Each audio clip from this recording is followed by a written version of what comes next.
Go ahead, hit the like, hit the share. This video, let's touch on this enterprise. Because throughout my journey of researching the facts surrounding this case, like I've said many times before, my perception has oftentimes been influenced. Good or bad, people have tried to give their perception onto me. Now, when I began my research, none of the things that I was talking about came from things that were being displayed via YouTube. I feel like that has been the biggest obstacle for a lot of people supporting R. Kelly to get over. Because mind you, I've told you before, I feel like a lot of the stuff that went down last year was counterproductive. And a lot of those interviews would fall in the bunch. So a lot of things were said in a lot of these interviews. And I'm not going to lie, a lot of these things I didn't catch. But at the end of the day, when I go back and look at these interviews, it becomes obvious some things that just don't sit right. Even at the time, I would speak on those things that didn't sit right, but people would often look over it. And I'm just going to give you a brief example of specific times in which I'm pointing out certain things that I'm going to cover in this video today. Now, the very first time that I noticed somebody that would later appear on these YouTube streets was when I was watching Tia Ewing report on the Savages. Now, if it's not clear to some of you by now, the Savages, when they first came out with their story, they had people in the blog world, such as Tasha K, to spin their narratives, and they had people over with the mainstream media, such as Tia Ewing, to help them. Now, with that being said, there was a specific interview in which they state they interviewed R. Kelly's manager. And that was the first person that I began to investigate. So contrary to anything in the first few months that was going on with people doing interviews and talking about R. Kelly, that was my primary focus, to find out who exactly his managers were and to find out who exactly his current employers were. So while other people were trying to distract me with these former employees and all these other stories that I felt were distractions and neither helped R. Kelly nor did they give any value to our purpose. But with that being said, let's do a brief course, a brief flash through of all the information that was captured last year. Because if we had continued to just sit back and watch, as I have continuously tried to do, and keep our hands out the pot, a lot of the things would have been exposed on its own. But instead, a lot of things were exposed by people who were claiming to support R. Kelly in a way that tend to have backfired. Just wait. Watch this video to the end and you'll begin to understand what I'm trying to say. Run it up, yeah, I really run it up, yeah, I really run it up, yeah, I really run it up, yeah, ain't been no games. Team True and the Team Lies. And your daughter was there a whole year before we even knew about what was going on with my daughter. That's absolutely and you didn't do correct. anything. That's absolutely and you didn't correct. do anything.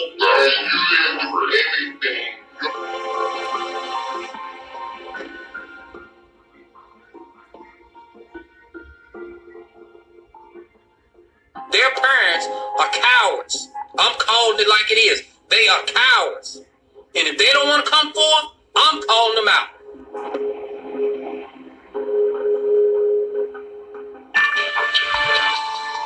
Jim Rodgers called and said, y'all need to do a press conference from Mr. Sylvester Kelly's house. You're going to see what happens. So I'm just informing everybody, this is R. Kelly house. a bit savage. And I said, which one? He said, the one that where the girls are being held. It wasn't the big house. So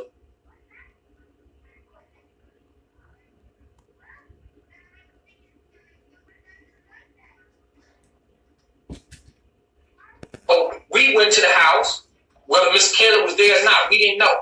But we was on the point of trying to see where those girls was. We was going to hold a press conference in front of his front yard.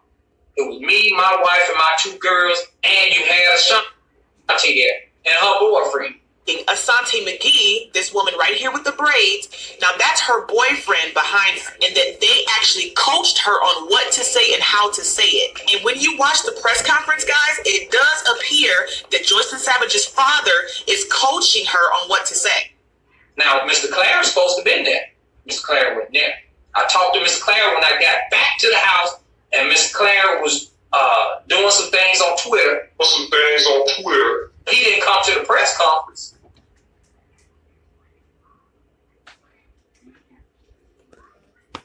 Like he said he was going to be there, but he did have on Twitter.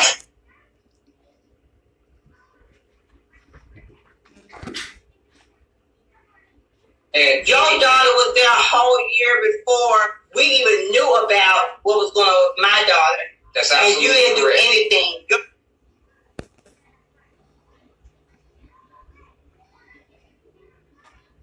Tim, so stop threatening people with, that's investigation. You don't understand what's going on. I got lawyers. I got good lawyers. You gotta worry about when you do understand this. It's falsified documentation, lying, going under oath, and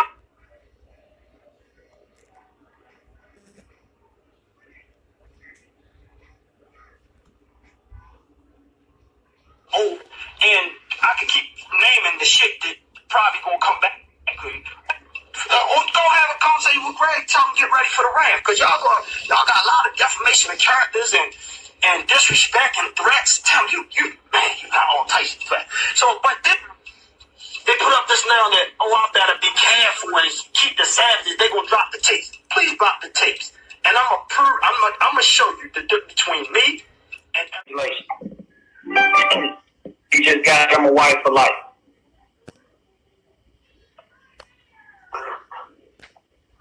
You should talk to TMZ and just tell them you was hoodwinked, and they gonna put y'all in a position to make some money. Talk to them. I've already talked to them about it. The benefit. I'm just real, man. No, it's just I'm done, man. I understand that. Whatever it is, bro, me and my wife going through a divorce right now. You know, so listen, put me in a situation I gotta go through a divorce now. So Tim, I'm a Tim, you're the man of your house. You can fix that shit. No, it's over, bro. That shit. I'm married for 20-some years, bro. You know. You are the man of your house. You can fix that shit. You talk.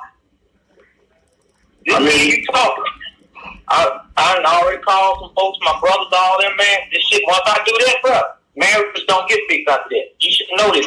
You're a savage. And once you call brothers and tell them what the fuck going on, it's over, man. That's it. That's too much public. My brothers know what's going on, what happened, what all this shit, bro. I'm done. I mean, tell Rob he can do what he gonna do. I'll go out and make my meeting, and he got a wife for him. Like I said, you should talk to him. I ain't saying who else should talk to him with you, but you should. Go and talk to that man. I'm going to send you the number, call him, and tell him, listen, man, listen, they whatever. You rehearsed you in this shit, they twist this shit. Whatever you got to tell them, because at the end of the day, that's still your daughter.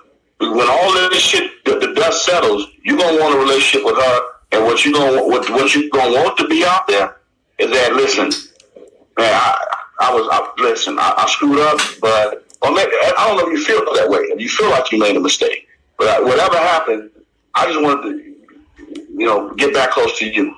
This is coming from a man who lost a child.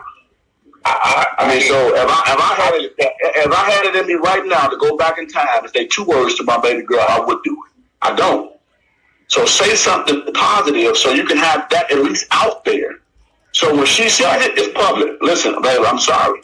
I did try to make it. I'm talking about when you laying up there and she's standing over you at the end of your days. You want her to know that, goddamn it, I made a mistake. I'm sorry, and I wanted to fix this. Talk to God about the best way to get that out. And you come, because only you know what's happened. She knows too, which is why y'all are so far apart right now. But something has to be said. If you are realizing this thing is falling apart, it's not going the way everybody expected it to go, something has to be said. Because I've got a million fucking fans that when they start hearing this shit, like I told you, I promise you I won't put your ass in this. If you're going out there and you say something, you gotta rescind some of the stuff. Not everything. Just go say something positive. Baby girl, I support you. If you with that man and that's your choice, we love you. And I hope the best for you. And then go and talk to my man over at TMZ or whoever you need to talk to. They're going to put some money in your... How it's affecting your family. This whole thing with Lifetime is some bullshit. They know them bitches is lying. You got to say that shit. When you say that, guess what? It's out there. Right now, all that other stuff is out there. Put that out there so when your daughter can see it and she come up to you one day, Dad, why you do that? I was hurt with just bamboozled, whatever. But at least it's out there that you had something on the other side. Clary's already done that. I have that already from him. And you can call him and verify that shit. It's on you now. You gotta do that. It's a lot of things that transpire. Huh? I promise you on everything. Why the fuck? I'm talking. You ain't talking shit. It's like I'm directing you. I'm not taping it, but bro, I told you, I don't play that shit, man. I don't play none of that. I'm not taping your calls. I told you it's a family courtesy. I'm not doing any of that shit. I don't want this shit to exist. We got big deals we working on outside of this shit, and it's hampering with those deals. I'm not making no money calling you. I ain't no motherfucking body else. That's my man. We got deals going on that he appreciates, that I appreciate, that my investors appreciate, and this shit is fucking it up. So I'm talking on the fact of let's get this shit over with so we can get on to some real business. Fuck all this bullshit. So I'm giving you a call, man, and you called me, but last night was man to man, me calling you, talking to you and your family, because it could get real ugly if this shit comes out. It's already, bro. I'm gonna go through it. Yeah, I know, but it don't want to get worse. Tim, don't let it get worse. Is all I'm telling you. So don't just listen. I'm not instructing you. Sit down, pray on it, and pray on it. Pray on that shit, and if you feel like what I'm saying has some value to it, put something out there that says, listen, I'm accepting the fact that this shit could go completely wrong, and I don't want to be the last thing before it go wrong is I'm on one side of the fence, because that's going to look fucked up on me. Last night, man, I think if Rob want to get some help, she want to get some help. I said it on the blog last night. They don't need help based on the way they live, bro. I seen that shit. New Year's Eve, I was with them. They don't need no help. They enjoying their motherfuckers. So right now, you the angry father that's mad because your daughter dating this older man and you attacking her man. That's how that shit going. And that's how they looking at it. And they fighting back. Hey, she don't need me at this point, man. She got wrong. She's right. She's but she don't need you, but she wants you. No, you're wrong. She don't. Right at this particular point, she does need her father. I don't give a fuck with nobody. That's her man, but she needs her father. But her father's against her right now. That's how she feels. I'm not against her, bro. I'm done with it. That's how she feels. No, you ain't done. You want your daughter forever. Tim, that's your daughter till the day you die, she die. So you have to put something out there saying that, listen, I wasn't totally with that shit. Whatever, however you feel like saying it, she needs to hear that. So if that day comes when y'all sitting face to face, baby girl, I'm sorry. You can at least say that. And it's not because you're sorry because the shit fell and crumbled on you. I realized before that shit came out that was wrong. I should have never got in that shit.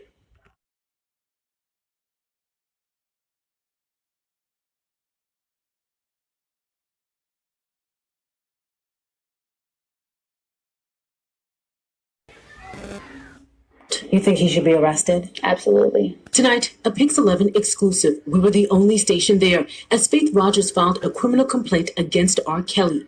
During their year-long relationship, Rodgers says R. Kelly recorded their non-consensual sex, kept her locked up in rooms, and even gave her herpes.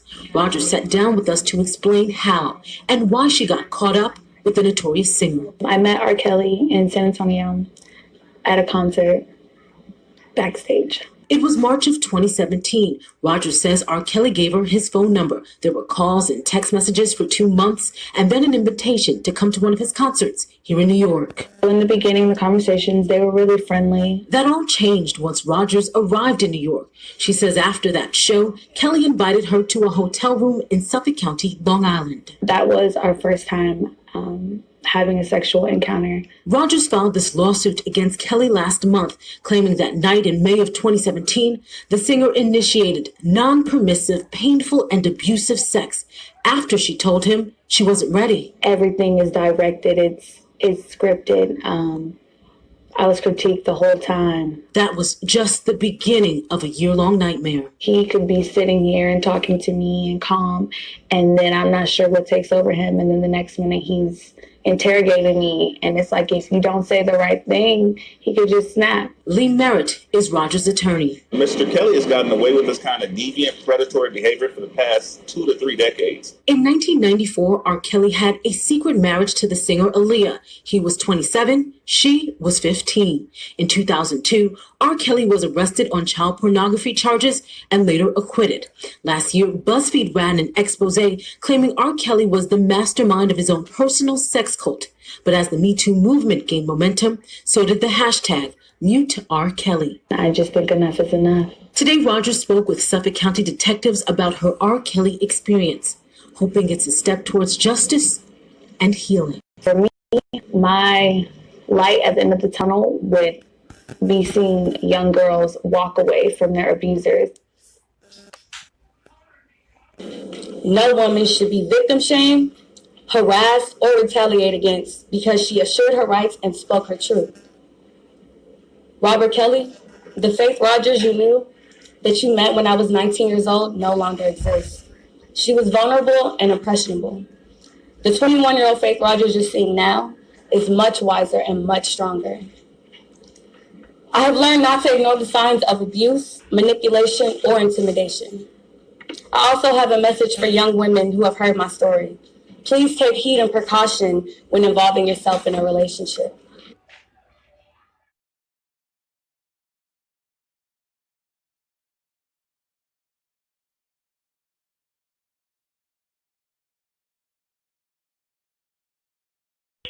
This is what I mean by it's a whole other side of them. I can't even say it's him because all of the messages was from Jonjolyn, and she put it like in some type of group iMessage thread with me, her, and Tim. Mm-hmm. But she just was, oh, what do you need to do a damn interview for? And I'm confused. Like, so it's okay for you to do an interview or other people to talk about me, and I'm not allowed to speak up for myself? Like, that's the part that I don't even understand that. But she had a problem, I guess, with that, and then she's running around town making jokes about, you know, the running off the road incident or whatever. Because it was a big thing last night where she was calling, telling somebody else, get cash on the motherfucking phone right now. I'm about to murder somebody. And there's so much mess over this Tim stuff that nobody is focused on. And it's just so crazy because you keep running around town telling everybody you knew about what was going on, but you clearly did not. Like, that could have easily been recorded since everybody wants to record people. The center of all the mess right now is them. Like, why would you think they're joking about witness protection is funny? And why are you going around telling everybody, oh, Cash is going to go into witness protection? Right, because I wanted to keep it real with you. Why would you be running around saying it?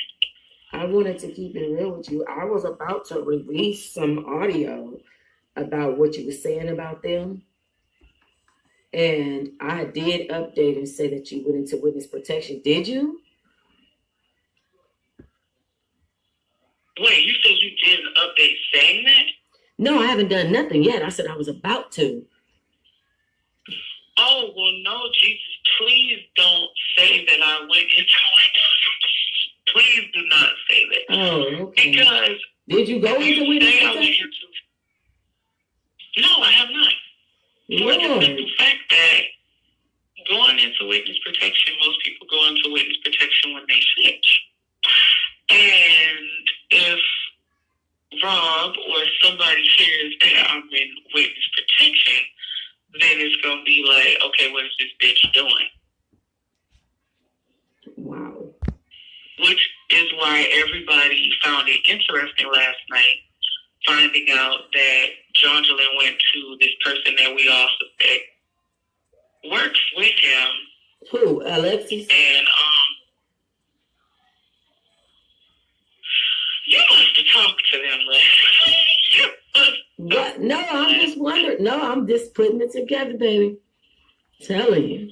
Yeah, because she went to her, accusing her of getting paid off by Rob because of because she said that's the reason why Jongelyn went to Alexis? Yeah, last night. And said that's the reason why she doesn't post anymore R. Kelly readings. And she just started talking about me and, oh yeah, that bitch, talking about somebody was following her. Like, the lady has on screenshot. And she's like, yeah, that bitch talking about somebody was following her when nobody following that bitch. And you know, Alexis was asking her, well, is she okay, whatever. And she's like, I don't give a fuck, that bitch is okay, laughing out loud. Like, just think I was, like, so funny. And I'm just like, see, this is what I'm talking about. But then yet, I have a message from her from earlier yesterday where she's like, I know we have our differences, but can you please this and that? That's why I'm like, John, the type of people they are, I can't deal with them.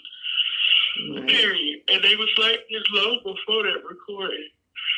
Were to say, oh, this girl is working for everybody. You know, it's like she was purposely trying to shit on you. Well, I think she did that because of, I think she's dealing with them and that other side over there. And initially in that audio, I don't know if it said stuff about Dawn in there. No, I don't think it said nothing about Dawn. I'm not sure. Exactly. She probably clicked it out because she's probably working with Dawn. Yeah, so. That's probably what that is. Cause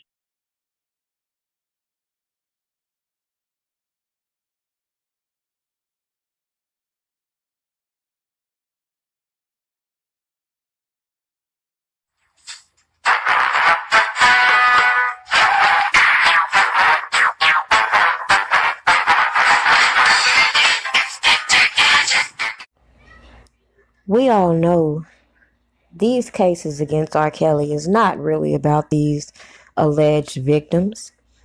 And the more we watched things progress last year, the more it became blatantly obvious.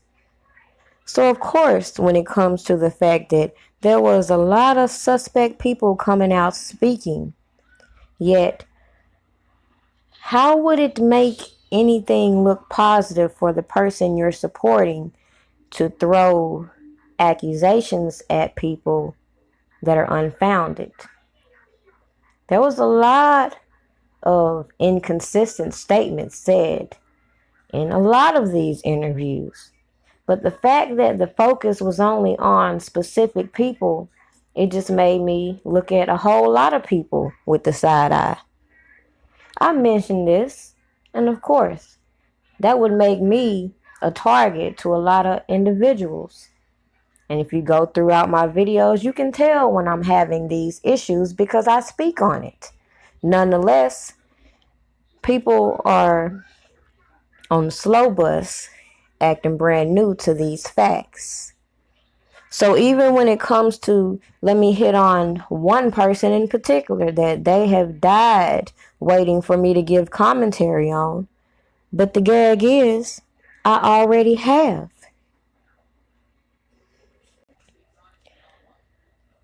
For those that have gone to my actual website, I actually took the time to answer some questions that were being thrown my way for the past year. Because again, when I do my commentary, I do things based on what's in the search engine. As I've stated from the beginning, I feel like my objective has been to change the narrative about R. Kelly. It has never been my job to go out and make a fool out of myself, nor be used to plant certain narratives. So when I approached this particular situation respectfully and realized that it was a deeper issue, I had to take a step back and continue to watch. And this is my perspective of what I saw. Because now you can even go to Tasha K's platform where she throws out there that Don Russell was using people to intimidate these witnesses with their platform. That's the narrative they want to spin. But at the end of the day, no matter how false some people will say it is, there is some truth. Because the more you listen to this Don character, the more he would say certain things that had a little bit of truth in it. But then he'd turn right the fuck back around and say something to make you just look at him questionable. Now, I'm not here to judge him. But like I've said before, this always revolves around a money issue. So let's point out the two things that I saw, and there could be a whole lot more going on, but these were just the two things that I came across prior to Faith Rodgers and her lawsuit.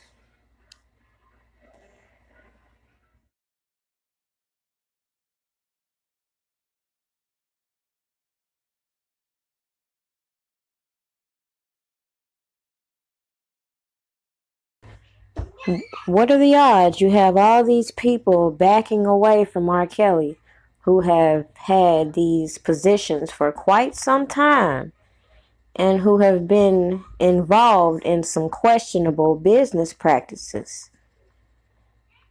What about an incident in 2016 in Minneapolis where $500,000 was pretty much mishandled from a promoter? Then you got this alleged Minnesota victim popping up now who's also tied with the first trial against R. Kelly. How does that make sense? What are the odds that also in 2017 you have another fraudulent business deal in which $100,000 was wired to an attorney?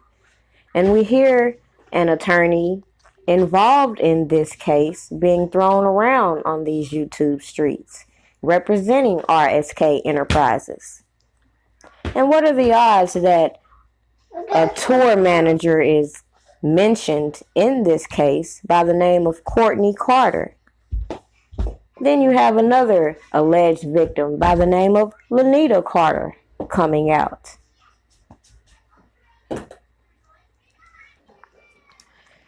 Just last year, you had the media making a spectacle of the man's finances. And just like that, a $1.2 million bank account appears after, yet again, some names have been dropped on these YouTube streets.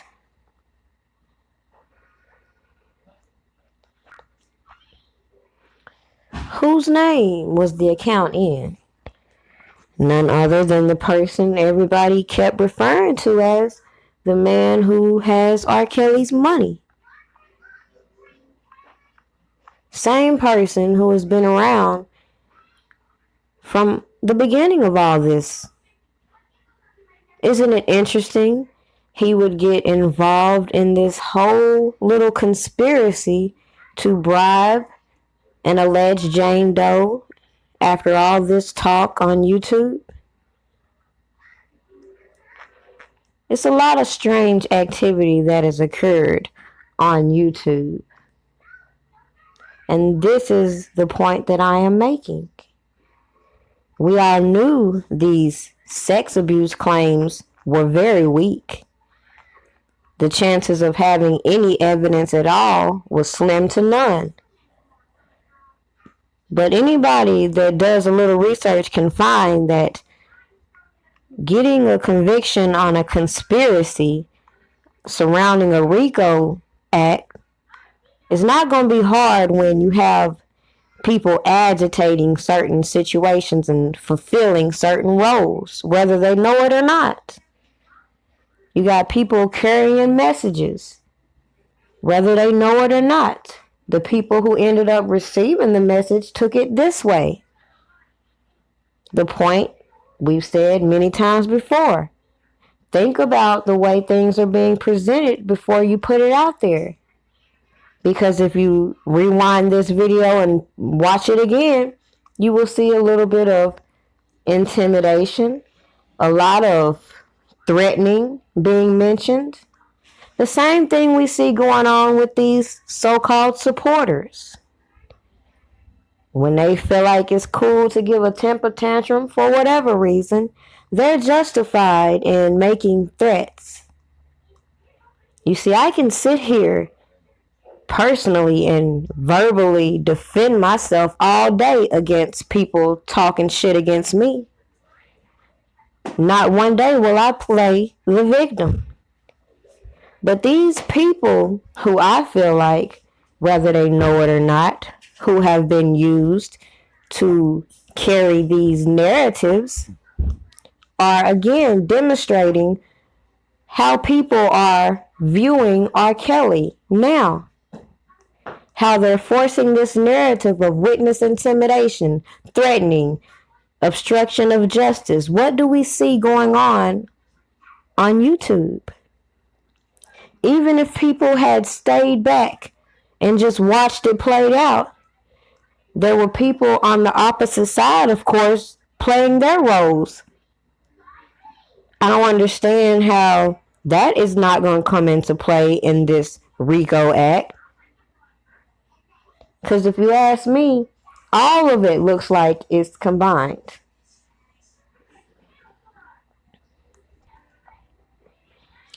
I didn't have to watch all these pointless interviews to recognize we keep seeing the same thing repeated over and over.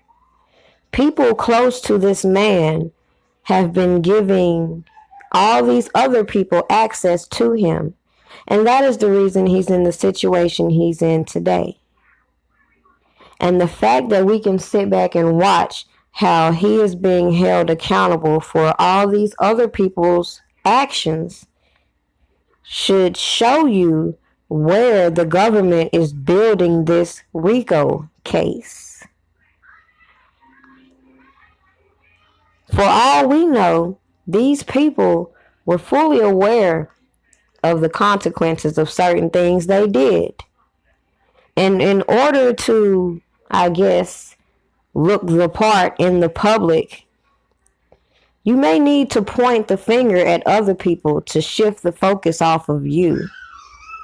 And to me, that's what I've been saying over and over.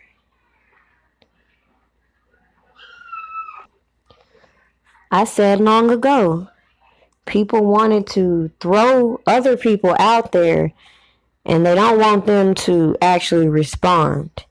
And that's the same thing we have with some of these people blogging about R. Kelly is they fail to realize that nobody has to sit down and let you keep throwing their name out there. The very thing that most people will say is, why didn't R. Kelly say anything? But then you have all these people who are complacent in seeing people be verbally assaulted online that you feel it's okay to say, ignore it, ignore it. No. Stand your ground. At the end of the day, if a lot of people hadn't been poking, I don't feel like this case would have taken the direction it has. And it would have been easier to see for other people what I see. And that, if you ask me, this is a well-orchestrated assassination. Period. Point blank. The enterprise is being put together right before our eyes, just to cover up all the previous shady shit in the past. Look at all the IRS issues. All these people claiming they weren't getting paid. All these other lawsuits. R. Kelly wasn't handling his own money.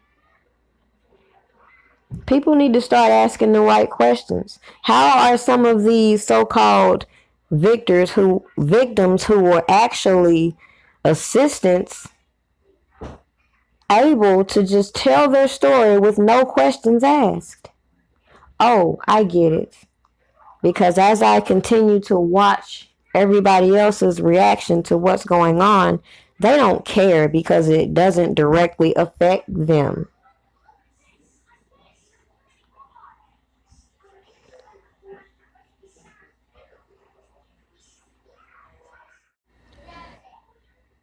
Now, in closing, I have to keep telling myself, some of these people are really inbred. They really don't know no better. Some of them get so drunk, they actually forget the things that they've done to people to trigger a response to them. And then they like to play victim.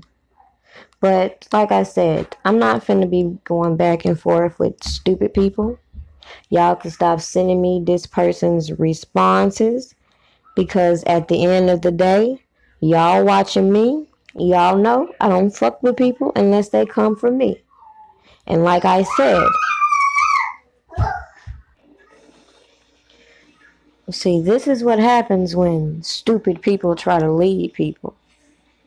Now, he can sit here and just keep Primo ho this, Primo ho that. Like, how many times have y'all heard that before you heard me speak on it?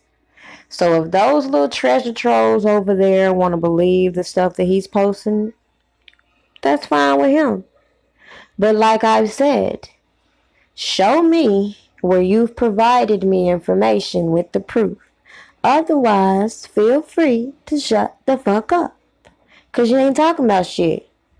You want to sit on the internet and keep threatening and trying to intimidate people, which is what y'all do at the enterprise. But guess what? I don't give a fuck. I said what the fuck I said. So, like I show you, these people, when they can't combat you with facts, they start throwing insults. At the end of the day, I'm going to answer your question and I'm going to let this video go. Since you asked, dummy. You said I had my first kid as a teenager. And it's funny that, again, you can't tell me nothing that I haven't said on my own platform here. You know 3 facts about me. That's it. But I'm going to humor you. Yes, I had my first child as a teenager. They had a whole 16 and teen show. A lot of people got pregnant at the age of 16, 17. So I'm guessing your point is that 16-year-olds need supervision, huh? That's interesting. So because I went to my prom as a 16, 17-year-old and got pregnant, it's my mother's fault. My mother is unfit, according to you. That's your logic.